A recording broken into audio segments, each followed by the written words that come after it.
नमस्कार मुख्यमंत्री साहब और नमस्कार मेरे प्रदेश के छात्रों, बेरोजगार छात्रों। इस वीडियो को बनाने का मकसद है, कुछ चीज़ें मैं आपको बताना चाहूँगा कि जो छत्तीसगढ़ सरकार 50% से ज़्यादा आरक्षण करने की कोशिश कर रही है, उसके क्या फ़ायदे होंगे या क्या नुकसान होगा, या वास्तविक स्थिति क्या है, ये आगे चलकर क्या करने वाला है। हम सभी जानते हैं कि छात्र जो है, विशेषकर एसआई के छात्र, 5 वर्ष लगभग, चुनाव आ गया, वैकेंसी निकली और आज तक एग्ज़ाम नहीं हुआ। और ये क्यों पेच पे फंस रहा है, और अभी आने वाली सारी वैकेंसी और पीएससी क्यों पेच पे फंस रही है, और आगे चलकर इस पर क्या होने वाला है। भले सरकार इस पर विधानसभा में एक बिल लाकर जो है आरक्षण अधिनियम में संशोधन कर दे, लेकिन उसके बावजूद आगे भविष्य पर इस पर क्या होने वाला है, मैं इस पर बोलने वाला हूँ। शायद मैं कोशिश करूँगा कि सरकार तक ये बात पहुँचे और सरकार जो है ये राजनीतिक खेल करना बंद करे, बजाय इसके कि सीधे से एक क्लियर रोस्टर जारी करे, और ताकि आरक्षण के इस पेज पर उच्च न्यायालय या सुप्रीम कोर्ट में ये मामला फंस कर न रह जाए, और वैकेंसी जो छात्र लंबे समय से इंतजार कर रहे हैं वो रुकी न रह जाए। तो रोजगार की बात आजकल देख रहे हैं कि मिस्टर राहुल गांधी जी जो है वो इंडिया जोड़ो अभियान पर निकले हुए हैं और यहाँ भी रोजगार की बात कर रहे हैं। तो काका साहब से निवेदन करूँगा कि राहुल गांधी जी की ही बात सुन लें, और ये चल रहे हैं I am working for job. तो जो ये चाहते हैं उसको ताक पर रखकर जो है निर्णय लें, और इसे राजनीतिक पेच देने की कोशिश न करें, जिससे वैकेंसी जो है रुकी रह जाए, चुनाव आ जाए, चुनाव हो जाए, और उसके बाद जैसे कि पहले हुआ सब धरा का धरा रह जाए, और एसआई जो है एक पूरे 5 वर्ष के पश्चात एसआई का एग्ज़ाम ना हो पाए, या पीएससी का नोटिफिकेशन जारी ना हो पाए, या पीएससी का एग्ज़ाम ही ना हो पाए, और जो इंटरव्यू लेकर जो पीएससी के छात्र अटके हुए हैं वो धरे के धरे रह जाए। यहाँ से शुरू करते हैं। सबसे परेशान ये छात्र हैं, ये एसआई के छात्र। आज 5 साल पूरा होने वाला है, और मुझे लगता नहीं है कि जिस आरक्षण के पेच में जो आपने घोषणा कर दी उसके चक्कर में ये एग्ज़ाम हो पाएगा। क्यों नहीं हो पाएगा, मैं ये बताना चाहूँगा। अभी हाल ही में, पहले मैं यहाँ से शुरू करता हूँ, क्यों नहीं हो पाएगा उसके चरण में चलता हूँ। Indira Sahni case important. Indira Sahni case में सुप्रीम कोर्ट ने एक महत्वपूर्ण निर्णय दिया, और इस आरक्षण का एक कैप निश्चित कर दिया, जो कि 50% से अधिक नहीं हो सकता। एसटी, एससी, ओबीसी आरक्षण, ईडब्ल्यूएस, आर्थिक रूप से कमजोर सवर्णों की बात नहीं कर रहा हूं, लेकिन ये बात कर रहा हूं किसकी बात होती है, एससी, एसटी, ओबीसी। 50% से ज़्यादा नहीं हो सकता, और सुप्रीम कोर्ट के दिए निर्णय को अनुच्छेद 129 as a court of record, supreme court to be a court of record, supreme court के दिए गए जजमेंट जो एविडेंशियल वैल्यू रखते हैं, और उसे सुप्रीम कोर्ट के अलावा उससे अधिक जजों की पीठ के अलावा कोई बदल नहीं सकता। फिलहाल की स्थिति ये है कि इंदिरा साहनी केस में जो है ये कर दिया गया। मुझे नहीं लगता कि कोई भी सुप्रीम कोर्ट की बेंच ऐसी बैठेगी जो इस 50% के आरक्षण को, कैप को इसका विस्तार करेगी और इससे आगे बढ़ा सकती है। तो ये तो लगभग असंभव सी बात है। आज अभी मैं किसी एससी, एसटी या किसी ओबीसी छात्र के खिलाफ नहीं हूँ, मैं ये सिर्फ ये बताने की कोशिश कर रहा हूँ कि आरक्षण का पेच जो है ये क्यों फंसेगा। फिलहाल तो आप ये भूल जाइए कि कोई भी सुप्रीम कोर्ट की बेंच या पीठ इससे अधिक की बेंच जो इंदिरा साहनी केस में बैठी थी इससे अधिक बैठेगी, और वो 50% से, इस 50% की जो सीमा है इससे आगे बढ़ाएगी। ये पहली बात। दूसरी बात, ये मुद्दा गरमाया यहाँ से है। अभी फिलहाल हाल ही में इसी महीने झारखंड ने 77% रिजर्वेशन का एक अधिनियम अपने विधानमंडल में पारित किया, विधानसभा में पारित किया है, और जिसे वहाँ के राज्यपाल ने हस्ताक्षर भी कर दिया, और उन्होंने आरक्षण की सीमा को बढ़ाकर कुल मिलाकर 77% कर दिया। इसमें ईडब्ल्यूएस इकोनॉमिकली वीकर सेक्शन का आरक्षण शामिल है। लेकिन मैं बता दूं कि ये यथार्थ क्यों नहीं हो सकता। देखिए, आरक्षण, राज्य सरकार की नौकरियों में आरक्षण का मुद्दा ये राज्य सूची का विषय है और निश्चित तौर पर राज्य इसमें संशोधन भी कर सकती है, इसमें अधिनियम भी बना सकती है और वही काम इन्होंने किया, इन्होंने बना तो दिया अधिनियम, लेकिन क्या ये अधिनियम, क्या 77% आरक्षण जो है झारखंड में लागू हो पाएगा? ये नहीं हो पाएगा। और कैसे असंभव हो पाएगा मैं बताता हूँ आपको। इन्होंने केंद्र सरकार को ये अधिनियम पारित कर दिया झारखंड में, और कि इन्होंने केंद्र सरकार को भेज दिया है कि आप इसे 9वीं अनुसूची में डालें, आप इसे 9वीं अनुसूची में डालें, 9वीं अनुसूची में डालें। अब तक की स्थिति क्या है देखिए, एक अनुच्छेद है, मैं विस्तृत जाना नहीं चाहता और ना मैं इसको पीएससी के संदर्भ से या यूपीएससी के संदर्भ से बना रहा हूं, मैं सिर्फ इसे जागरूक करने के संबंध में बना रहा हूं, जिससे छात्र समझें कि सरकार इन्होंने क्या दांव पेच खेला है, इन्होंने क्या केवल ये मन लुभावन वादे की तरह रह जाएगा, ये यथार्थ में नहीं आ पाएगा और कैसे नहीं आ पाएगा। और 9वीं अनुसूची में इन्होंने आग्रह किया है केंद्र सरकार से कि आप जो राज्य विधानमंडल, झारखंड विधानमंडल ने जो ये अधिनियम जो पारित किया है या संशोधन किया अपने आरक्षण अधिनियम में, इसे 9वीं अनुसूची में डाला जाए। और स्थिति क्या है कि आमतौर पर ऐसा कहा जाता है कि 9वीं अनुसूची में यदि केंद्र सरकार का कोई अधिनियम, संसद द्वारा बनाया गया कोई अधिनियम या किसी राज्य सरकार द्वारा बनाया गया कोई अधिनियम 9वीं अनुसूची में डाल दिया जाए तो ये न्यायालय की न्यायिक समीक्षा की शक्ति के परिधि के बाहर हो जाता है। लेकिन ये गलतफहमी है। देखिए ये गलतफहमी क्यों है मैं बताता हूं। 2007 में देखिएगा IR कोल्हो केस एनालिसिस, इसमें वाई के सभरवाल की अध्यक्षता में 9 जजों की एक बेंच बैठी थी। इन्होंने देखिए क्या कहा, न्यायिक समीक्षा जो है वो मूल ढांचा माना गया है और न्यायिक समीक्षा की शक्ति किसी भी प्रकार से कोर्ट से, यानी कि सुप्रीम कोर्ट और हाई कोर्ट से छीनी नहीं जा सकती। और वाई के सभरवाल की अध्यक्षता में ये जो 9 जजों की बेंच है इन्होंने दिया अंडर कैन बी चैलेंज। देखिए 24 अप्रैल 1973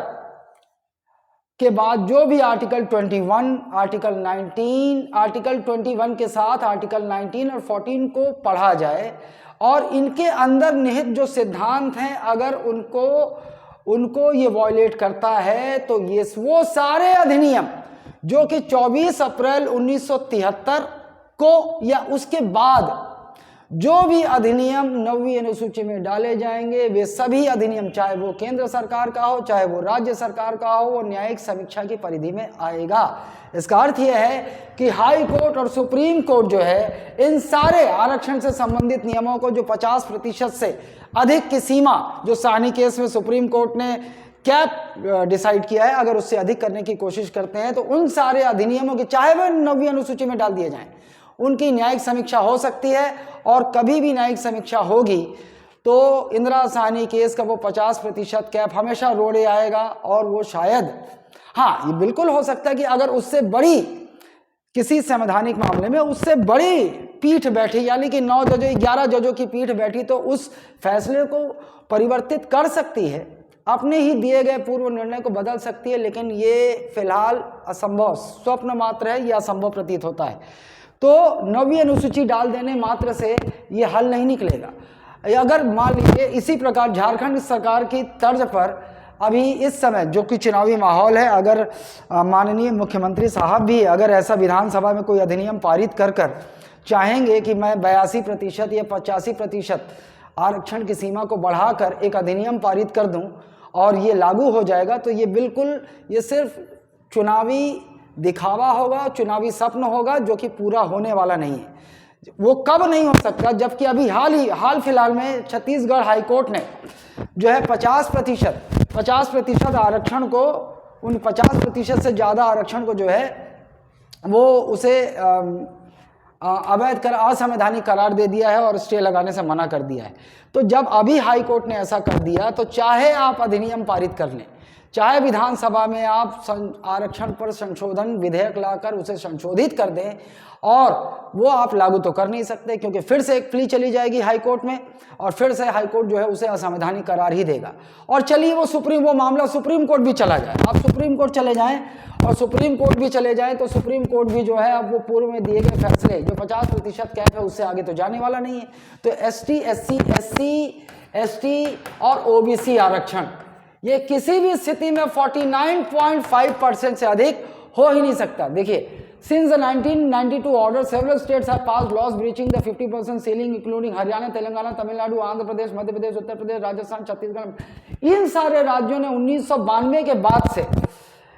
इन सारे राज्यों ने 50% से अधिक आरक्षण करने के अधिनियम पारित किए, और इन्होंने कोशिश की जो 1992 के इंदिरा साहनी कास में सुप्रीम कोर्ट ने कैप लगाया। लेकिन ये सारे न्यायिक समीक्षा के परिधि में आते हैं, और इस सब के खिलाफ प्लीज सुप्रीम कोर्ट या हाई कोर्ट में निलंबित है, चल रहा है। वो लगभग असंभव सा होता है कि 9 जजों की पीठ ने जो है ये निर्णय दिया, ये निर्णय कभी ये बदले। अच्छा, अब लोग मुद्दा उठाते हैं कि छत्तीस गवर्नमेंट ने जो 82% करने की चेष्टा की, अब माफ़ कीजिएगा, मैंने कोई विशेष वायरल होने के लिए कोई विशेष तैयारी करके मैं नहीं आया हूं सामने। मैं सिर्फ इस मुद्दे पर सामने आया हूं कि क्या आरक्षण होगा, क्या विधानसभा में ये आरक्षण अधिनियम में संशोधन विधेयक पारित हो जाए तो क्या इससे होगा? कुछ नहीं होने वाला। ना ही मैं एससी, एसटी, ओबीसी छात्रों के विरुद्ध हूँ, मैं खुद ओबीसी हूँ, लेकिन मैं सिर्फ ये सच्चाई लाना चाह रहा हूँ कि राजनीति से प्रेरित वोट बैंक की खातिर यदि विधानसभा में ये अधिनियम पारित करने का, संशोधन अधिनियम पारित करने का विधेयक पारित भी हो जाता है तो ये केवल स्वप्न है, ये यथार्थ नहीं होने वाला है। ठीक है, 50% से ज़्यादा आरक्षण असंभव सा प्रतीत होता है। अच्छा, बहुत लोगों को ये सवाल होगा कि तमिलनाडु में 69% आज भी, तो मैं आपको बता दूं उसके खिलाफ भी प्ली सुप्रीम कोर्ट में है, और उसके खिलाफ भी प्ली है, और वो भी जो है इस संवैधानिक परिधि के अंतर्गत आकर असंवैधानिक करार दिया जाएगा, और वो भी शायद बहुत जल्द आपको खत्म होता दिखाई देगा। अब यहाँ देखिए, इज नॉट सैक्रोसेंट, ये तो ईडब्ल्यूएस आरक्षण से है कि हाँ भैया 50% के अलावा जो 50% अनरिजर्व्ड कोटा है, मतलब ये जो आरक्षण से मुक्त है, तो ईडब्ल्यूएस अभी हाल ही में सुप्रीम कोर्ट ने ईडब्ल्यूएस आरक्षण को संवैधानिक करार दिया है। मतलब 50% प्लस 10% अधिकतम आरक्षण जो है 60% हो सकता है। मतलब 60% से ज़्यादा आरक्षण किसी भी कीमत पे कहीं भी, चाहे न्यायालय हो, चाहे केंद्र सरकार की भी जो नीति है, और चाहे न्यायालय। अब जब ऐसा मुद्दा हो चुका है कि इससे ज़्यादा आरक्षण तो आप उम्मीद नहीं कर सकते, और जिन राज्यों में है वहाँ भी आरक्षण जो है,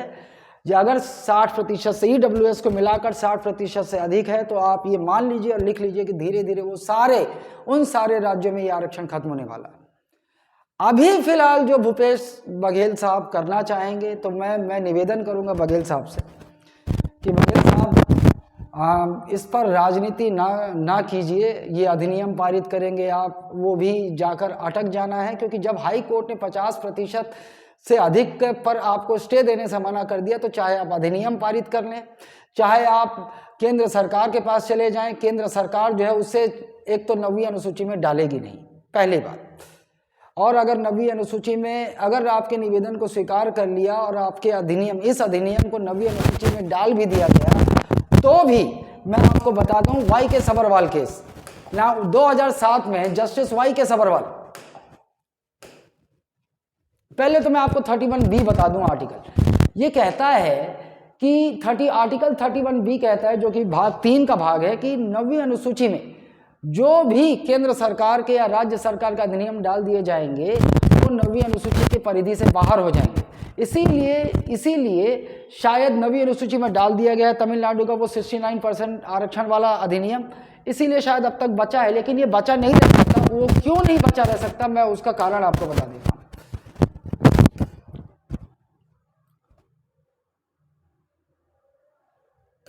ये लीजिए,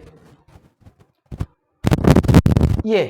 इसलिए बचा नहीं जा सकता कि 9 जजों की जो पीठ वाई के सबरवाल की अध्यक्षता में बैठी थी,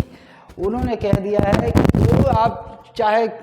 संसद, चाहे केंद्र सरकार, चाहे राज्य सरकार, कोई भी अधिनियम यदि 9वीं अनुसूची में डालते हैं तो 24 अप्रैल 1973 या उसके बाद कोई भी अधिनियम डाल दिया जाए वो न्यायालय की न्यायिक समीक्षा की परिधि में आएगा और तुरंत एक प्ली कोर्ट में जाएगी और ये कोर्ट जो है उसे या तो स्टे देने से मना कर देगा, और अगर मान लीजिए आपको स्टे देने से मना कर देता है तो आप क्लियर नहीं रखेंगे, अगर आप रोस्टर नहीं निकालेंगे 50% आरक्षण के हिसाब से रोस्टर निकाल के आप वैकेंसी निकालिए, इसके बाद जो है आप वैकेंसी निकाल दीजिए, उसके बाद आपने जो चुनावी वादे किए हैं, जो चुनावी घोषणाएं कर दी हैं, उसके बाद करते रहिए। लेकिन अगर आप चुनाव केवल जीतने के लिए अगर ये स्वप्न ये अधिनियम पारित कर केवल आप अगर ये वाला खेल खेलेंगे और ये खेल खेलेंगे और सारी वैकेंसी रुकी रही, तो माफ़ कीजिएगा, मुझे डर है कि इतने समय से ये जो रोजगार के लिए जो परेशान युवक है, चाहे शिक्षक भर्ती हो, चाहे एसआई भर्ती हो, चाहे पीएससी का जो इंटरव्यू लेकर रिजल्ट रुका हुआ है, और चाहे ये जो नई वैकेंसी जो अभी अधर में लटकी हुई है, या फिर वो हॉस्टल अधीक्षक की वैकेंसी हो, माफ़ कीजिएगा, आप यदि आप सोच रहे होंगे, मैं केवल आपसे निवेदन कर रहा हूँ और थोड़ा सा राजनीतिक दृष्टिकोण से,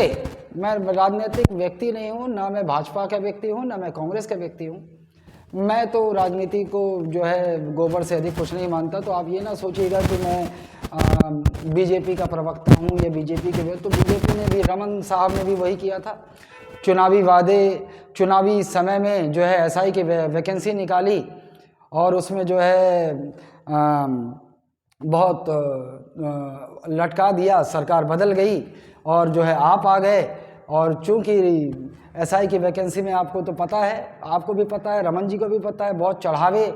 इसमें चढ़ाए जाते हैं, तो चढ़ावे देने वालों ने चढ़ावे दिए, सरकार बदल गई और तब से वो चढ़ावा जो है वो तो चला गया, और वो बेचारे, तो उनसे मुझे कोई संवेदना नहीं है, जिन्होंने एसआई की वैकेंसी के लिए चढ़ावा चढ़ाया होगा उनसे मुझे कोई संवेदना नहीं है, क्योंकि वो भ्रष्ट प्रवृत्ति के लोग थे, वो कुर्सी में आके भ्रष्टाचार करते, जिनसे मुझे कोई संवेदना नहीं, उनके पैसे डूब गए या जो भी हुआ।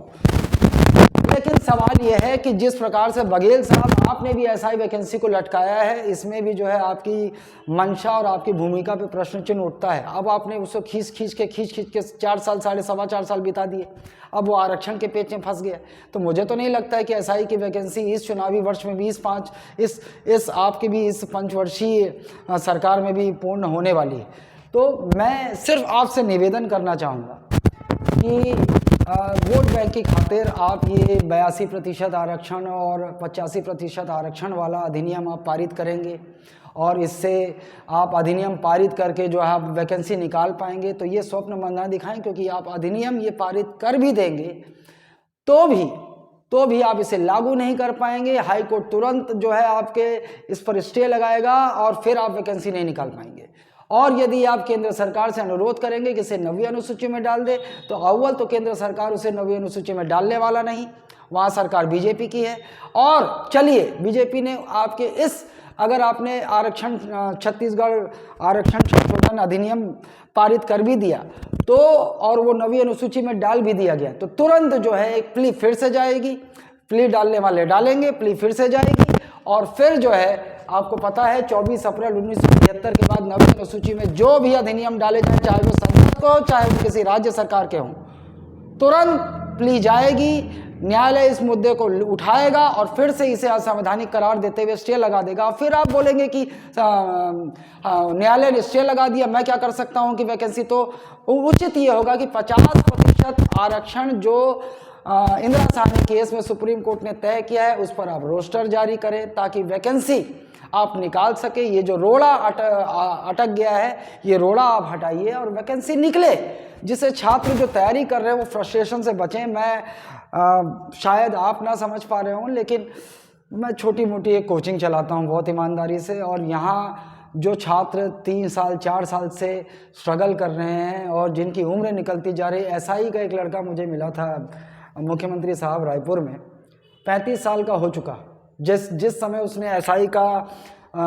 फॉर्म भरा था उस समय वो 30 साल का था और 35 साल का हो चुका।